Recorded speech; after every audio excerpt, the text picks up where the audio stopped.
ನಮಸ್ಕಾರ ಎಲ್ಲರಿಗೂ, ನಾನು ಶ್ವೇತಾ. ಇವತ್ತು ಗುರುಪೂರ್ಣಿಮೆ. ಮಹರ್ಷಿ ವೇದವ್ಯಾಸರು ಹುಟ್ಟಿದ ದಿನಾನ ಗುರುಪೂರ್ಣಿಮೆ ಅಂತ ಆಚರಿಸ್ತಾರೆ. ಗುರುಪೂರ್ಣಿಮೆ ಇದು ಎಷ್ಟು ಅರ್ಥಗರ್ಭಿತವಾಗಿದೆ.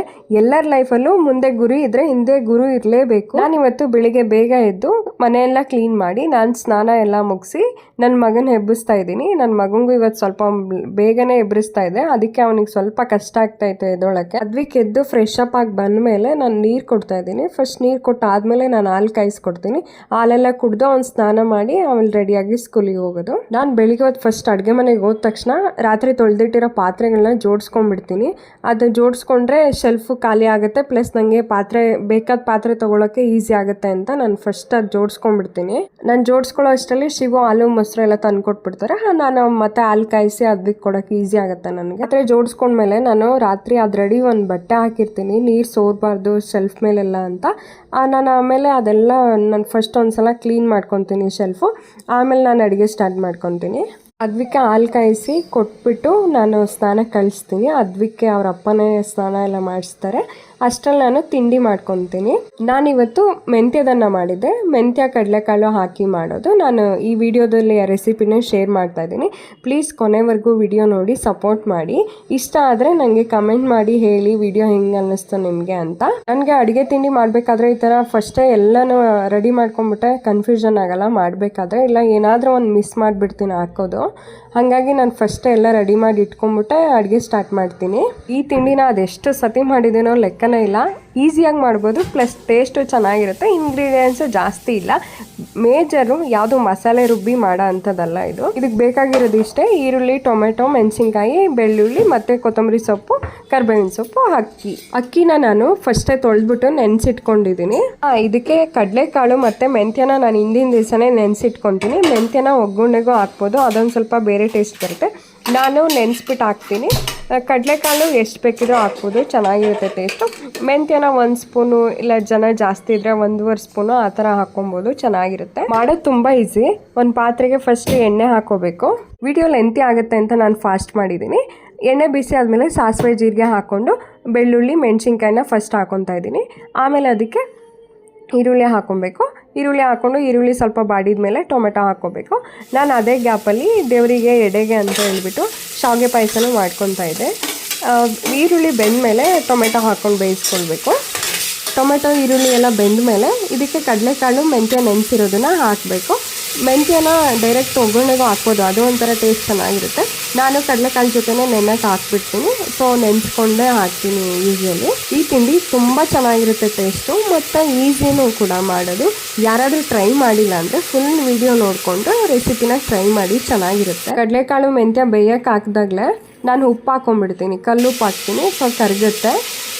ಆಮೇಲೆ ಕಾಳಿಗೆ ಸ್ವಲ್ಪ ಉಪ್ಪು ಇಟ್ಕೊಳ್ಳುತ್ತೆ. ರೈಸ್ ಹಾಕ್ತಾರೆ ಚೆನ್ನಾಗಿ ಮಿಕ್ಸ್ ಆಗುತ್ತೆ ಅಂತ ಹೇಳಿ ನಾನು ಉಪ್ಪು ಹಾಕ್ಕೊಂಡ್ಬಿಡ್ತೀನಿ. ಕಾಳನ್ನ ತುಂಬ ಬೇಯಿಸೋದಿಲ್ಲ ಬೇಡ, ಸ್ವಲ್ಪ ನಾನು ಒಂದು 2 ನಿಮಿಷ ಹಿಂಗೆ ಫ್ರೈ ಮಾಡಿಕೊಂಡು ಆಮೇಲೆ ನಾವು ನೆನೆಸಿಟ್ಕೊಂಡಿರೋ ಅಕ್ಕಿ ಹಾಕ್ಕೋಬೇಕು.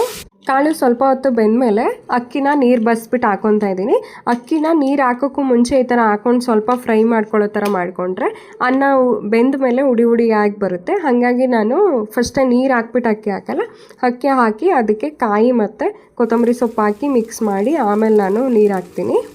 ಮೆಂತ್ಯದನ್ನಕ್ಕೆ ಕಾಯಿನ ಸ್ವಲ್ಪ ಜಾಸ್ತಿ ಹಾಕ್ಕೊಂಡ್ರೆ ಚೆನ್ನಾಗಿರುತ್ತೆ ಟೇಸ್ಟು. ಈ ತಿಂಡಿ ಬಗ್ಗೆ ನನಗೂ ಮದುವೆಗೆ ಮುಂಚೆ ಗೊತ್ತಿರಲಿಲ್ಲ. ನಮ್ಮ ಕಡೆ ಎಲ್ಲ ಮಾಡಲ್ಲ ಇದು. ಮದುವೆ ಆದಮೇಲೆ ನಮ್ಮ ಅತ್ತೆ ಮಾಡೋದು ನೋಡಿ ನಂಗೆ ಗೊತ್ತಾಯಿತು.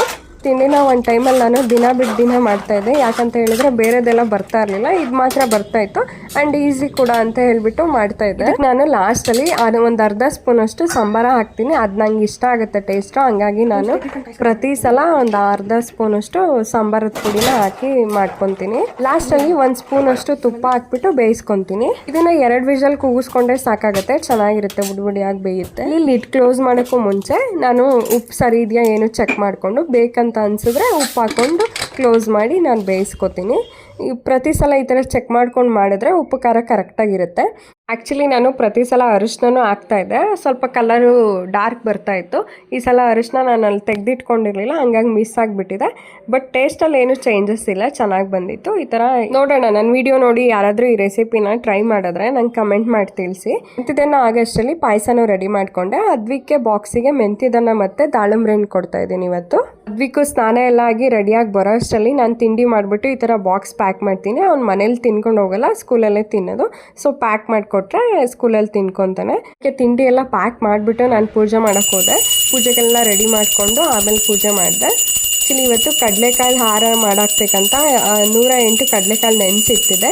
ನನಗೆ ಏರ್ಸೋಕ್ಕೆ ಸ್ವಲ್ಪ ಟೈಮ್ ತೊಗೊಳ್ತಿತ್ತು. ಅದ್ವಿಕ್ಕೆ ಸ್ಕೂಲ್ ಟೈಮ್ ಆಗಿಬಿಟ್ಟಿತ್ತು, ನನಗೆ ಟೈಮೇ ಸಾಕಾಗಲಿಲ್ಲ. ಹಾಗಾಗಿ 21 ಕಡಲೆಕಾಳನ್ನ ಹಾರ ಮಾಡಿ ಹಾಕಿಬಿಟ್ಟು ಮಿಕ್ಕಿದ್ನ ಹಾಕಲಿಲ್ಲ. ಮತ್ತು ಗುರುಪೂರ್ಣಿಮೆ ಪ್ರಯುಕ್ತ ನಾನು ಈ ಥರ ಪೂಜೆ ಮಾಡಿದ್ದೆ. ಆಮೇಲೆ ಅದ್ವಿಕ್ಕು ನಾನು ದೇವ್ರಿಗೆ ಆರತಿ ಎಲ್ಲ ಬೆಳಗಿ ದೇವ್ರ ಆಶೀರ್ವಾದ ತೊಗೊಂಡ್ವಿ. ಅದಕ್ಕೂ ಸ್ಕೂಲ್ಗೆ ಹೋಗೋ ಟೈಮ್ ಅಷ್ಟರಲ್ಲಿ ನಾನೆಲ್ಲ ಕೆಲಸ ಮುಗಿಸ್ಬೇಕಿತ್ತು. ನಾನು ರಾಘವೇಂದ್ರ ಸ್ವಾಮಿ ಮಠಕ್ಕೆ ಹೋಗೋಣ ಅಂತ, ನಾನು ಶಿವು ಅದ್ವಿಕ್ನ ಡ್ರಾಪ್ ಮಾಡಿಬಿಟ್ಟು ರಾಘವೇಂದ್ರ ಸ್ವಾಮಿ ಮಠಕ್ಕೆ ಹೋಗಿ ಬರೋಣ ಅಂತ ಅದ್ವಿನ ಡ್ರಾಪ್ ಮಾಡೋಕ್ಕೆ ಹೋದ್ವಿ. ಯೂಶಲಿ ಅದ್ವಿಕ್ನ ಬೆಳಿಗ್ಗೆ ಹೊತ್ತು ಶಿವನೇ ಡ್ರಾಪ್ ಮಾಡ್ತಾರೆ. ಇವತ್ತು ನಾನು ಅವ್ರ ಜೊತೆ ಹೋಗಿದ್ದೆ. ಅದ್ವಿಕ್ನ ಸ್ಕೂಲಿಗೆ ಬಿಟ್ಬಿಟ್ಟು ಆಮೇಲೆ ರಾಘವೇಂದ್ರ ಸ್ವಾಮಿ ಮಠಕ್ಕೆ ಹೋದ್ವಿ.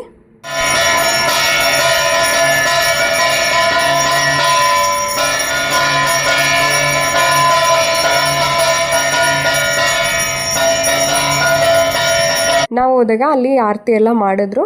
ನಾವು ಆರತಿ ಎಲ್ಲ ತೊಗೊಂಡು ಪ್ರದಕ್ಷಿಣೆ ಹಾಕಿ ಮಂತ್ರಾಕ್ಷತೆ ಎಲ್ಲ ಇಸ್ಕೊಂಡು ಬಂದ್ವಿ. ತುಂಬ ಜನ ಇದ್ದರು. ನಾವು ಹೋಗಿದ್ದೆ ಒಂದು 8:40 ಟೈಮಿಗೆ. ಅಷ್ಟರಲ್ಲೇ ತುಂಬ ಜನ ಬಂದು ಹೋಗ್ತಾಯಿದ್ರು. ನಾನು ಇವತ್ತು ರಾಘವೇಂದ್ರ ಸ್ವಾಮಿ ಮಠಕ್ಕೆ ಹೋಗಿದ್ದು ತುಂಬ ಖುಷಿ ಅನ್ನಿಸ್ತು, ಮನಸ್ಸಿಗೆ ತುಂಬ ನೆಮ್ಮದಿ ಅನ್ನಿಸ್ತು.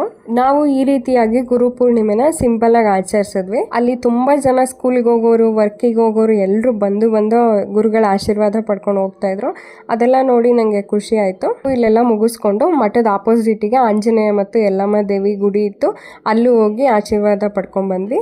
ಈ ವಿಡಿಯೋ ಇಷ್ಟ ಆಗಿದ್ರೆ ಪ್ಲೀಸ್ ನನ್ನ ಚಾನಲ್ನ ಸಪೋರ್ಟ್ ಮಾಡಿ ಆ್ಯಂಡ್ ಸಬ್ಸ್ಕ್ರೈಬ್ ಮಾಡ್ಕೊಂಡು ನೋಡಿ. Thank you so much. ಇವತ್ತು ನಾನು ವಿಡಿಯೋ ನೋಡಿದ ನಿಮ್ಮೆಲ್ಲರಿಗೂ ಧನ್ಯವಾದ.